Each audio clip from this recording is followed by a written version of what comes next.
نحمدہ و نصلی علی رسولہ الکریم بسم اللہ الرحمن الرحیم۔ تعلیم کا مقصد یہ ہے کہ علم اور عمل کا جوڑ پیدا ہو جائے، وعدوں کو سن کر نیک عمل کرنے کا شوق پیدا ہو جائے، وعیدوں کو سن کر جہنم کا خوف پیدا ہو جائے۔ اور تعلیم کی فضیلت یہ ہے کہ یہ مسجد نبی کے اعمال میں سے ایک عمل ہے۔ ایک مرتبہ نبی کریم صلی اللہ علیہ وسلم مسجد نبی میں تشریف فرما ہوئے تو آپ صلی اللہ علیہ وسلم نے دیکھا کہ 2 حلقے لگے ہوئے ہیں، ایک ذکر کا ہے، ایک تعلیم کا ہے۔ آپ صلی اللہ علیہ وسلم تعلیم والے حلقے میں بیٹھ گئے اور ارشاد فرمایا کہ مجھے معلم بنا کر بھیجا گیا ہے۔ اور تعلیم کی فضیلت اور تعلیم کے آداب یہ ہیں کہ وضو کر کے بیٹھنا، 2 رکعت نماز نفل پڑھ کے بیٹھنا، سیکھنے کی نیت کر کے بیٹھنا، 2 زانو ہو کر بیٹھنا اور درود شریف پڑھ کر بیٹھنا۔ روزہ دار کے لیے چراغ بجھا دینا۔ حکایات صحابہ میں سے ہے، صحابہ کی زندگی کیسی تھی اس کے بارے میں یہ ایک لکھا ہے۔ ایک صحابی روزہ پر روزہ رکھتے تھے، افطار کے وقت کوئی چیز میسر نہ ہوتی تھی۔ ایک انصاری صحابی نے حضرت ثابت نے دیکھ لیا اور بیوی سے کہا کہ رات کو ایک مہمان کو لاؤں گا، جب کھانا شروع کریں تو تم چراغ کو درست کرنے کے بہانے سے بجھا دینا، اور اتنے میں مہمان کا پیٹ نہ بھر جائے خود کھانا شروع نہ کرنا۔ چنانچہ انہوں نے ایسا ہی کیا، کھانے میں شریک رہے، بظاہر شریک رہے، چونکہ کھانا تھوڑا تھا اس لیے بظاہر تو شریک رہے لیکن خود کھانا نہیں کھایا۔ جب صبح کے وقت حضرت ثابت نبی کریم صلی اللہ علیہ وسلم کی مجلس میں حاضر ہوئے تو آپ صلی اللہ علیہ وسلم نے ارشاد فرمایا کہ رات کو مہمان کے ساتھ تمہارا حسن سلوک اللہ تعالیٰ کو بہت پسند آیا۔ بھائی ہمیں بھی صحابہ کے نقش قدم پر چلنا چاہیے، مہمان کا اکرام کرنا چاہیے۔ حدیث پاک کا مفہوم ہے کہ جو اللہ اور اللہ کے رسول پر ایمان رکھتا ہو اس کو چاہیے کہ مہمان کا اکرام کرے۔ اللہم صلی علی محمد وعلی آل محمد وبارک وسلم۔ فضائل قرآن میں سے ہے، قرآن مجید کے فضائل میں سے حضرت عبداللہ بن عمر رضی اللہ تعالیٰ عنہ نے حضور اکرم صلی اللہ علیہ وسلم کا ارشاد نقل کیا ہے کہ قیامت کے دن صاحب قرآن سے کہا جائے گا کہ قرآن شریف پڑھتا جا اور جنت کے درجوں پر چڑھتا جا، اور ٹھہر ٹھہر کر پڑھ جیسا کہ دنیا میں پڑھتا تھا، بس تیرا مرتبہ تیرا مقام وہی ہے جہاں آخری آیت پر پہنچے۔ اللہم صلی علی محمد وعلی آل محمد۔ قرآن مجید کی تلاوت کرنا، اس کو حفظ کرنے کی نیت سے اس کو یاد کرنا، اور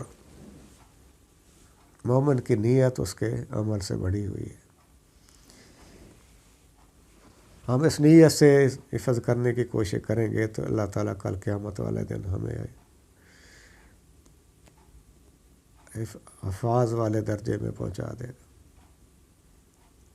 ہمارا حشر بھی حافظوں کے ساتھ ہوگا، کیونکہ نیت سے ساری بات نیت کی ہے۔ خود نہیں پڑھ سکتے اپنے بچوں کو پڑھائیں،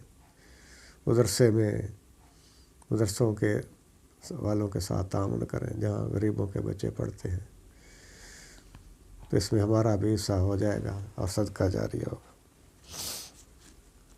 فضائل نماز سے ہے، حضور اکرم صلی اللہ علیہ وسلم کا ارشاد ہے، حق تعالی شانو نے یہ ذکر فرمایا ہے حق تعالیٰ شانہ نے فرمایا ہے کہ میں نے تمہاری امت پر 5 نمازیں فرض کی ہیں، اور اس کا میں نے اپنے لیے یہ عہد کر لیا ہے کہ جو شخص ان 5 نمازوں کو ان کے وقت پر ادا کرنے کا اہتمام کرے اس کو اپنی ذمہ داری پر جنت میں داخل کروں گا، اور جو ایسا نہ کرے اس پر میری کوئی ذمہ داری نہیں ہے، چاہے اس کو معاف کر دوں اور چاہے اس کو سزا دوں۔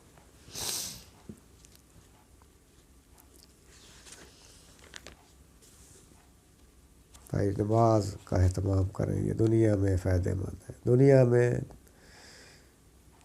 کی ہر مصیبتوں سے بچائے گی، اور درود شریف کو کثرت سے پڑھا کریں، یہ آخرت کی پریشانیوں سے بچائے گا، اور قرآن مجید کو کثرت سے پڑھیں، یہ قبر میں ہمارا ساتھی ہوگا۔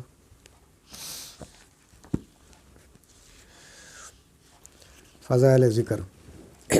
حضور اکرم صلی اللہ علیہ وسلم کا ارشاد ہے کہ قیامت کے دن ایک آواز دینے والا آواز دے گا کہ عقل مند لوگ کہاں ہیں؟ لوگ پوچھیں گے عقل مندوں سے کون مراد ہے؟ جواب ملے گا وہ لوگ جو اللہ کا ذکر کرتے تھے کھڑے اور بیٹھے اور لیٹے ہوئے، یعنی ہر حال میں اللہ کا ذکر کرتے رہتے تھے، اور آسمانوں اور زمینوں کے پیدا ہونے میں غور کرتے تھے اور کہتے تھے یا اللہ آپ نے یہ سب بے فائدہ تو پیدا کیا ہی نہیں، ہم آپ کی تسبیح کرتے ہیں، آپ ہم کو جہنم کے عذاب سے بچا لیجئے۔ اس کے بعد ان لوگوں کے لیے ایک جھنڈا بنایا جائے گا جس کے پیچھے یہ سب لوگ جائیں گے، اور ان سے کہا جائے گا کہ ہمیشہ کے لیے جنت میں داخل ہو جاؤ۔ بھائی مومن کی زبان اللہ کے ذکر سے تر رہے۔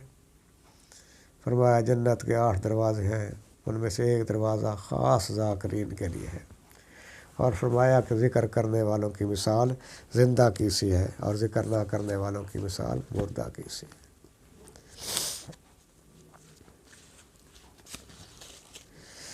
اللہم صلی علی محمد وعلی آل محمد وبارک وسلم۔ نبی کریم صلی اللہ علیہ وسلم کا ارشاد ہے کہ جب میری امت دنیا کو بڑی چیز سمجھنے لگے گی تو دین کی ہیبت اور وقت اس کے قلوب سے نکل جائے گی، اور جب امر بالمعروف اور نہی عن المنکر کو چھوڑ بیٹھے گی تو وحی کی برکات سے محروم ہو جائے گی، اور جب آپس میں گالی گلوچ اختیار کرے گی تو اللہ جل شانہ کی نگاہ سے گر جائے گی۔ غور کرنے والی بات ہے اس حدیث کے کہ سن کر ہم دیکھیں آج ہم اس کے کتنے قریب ہو چکے ہیں۔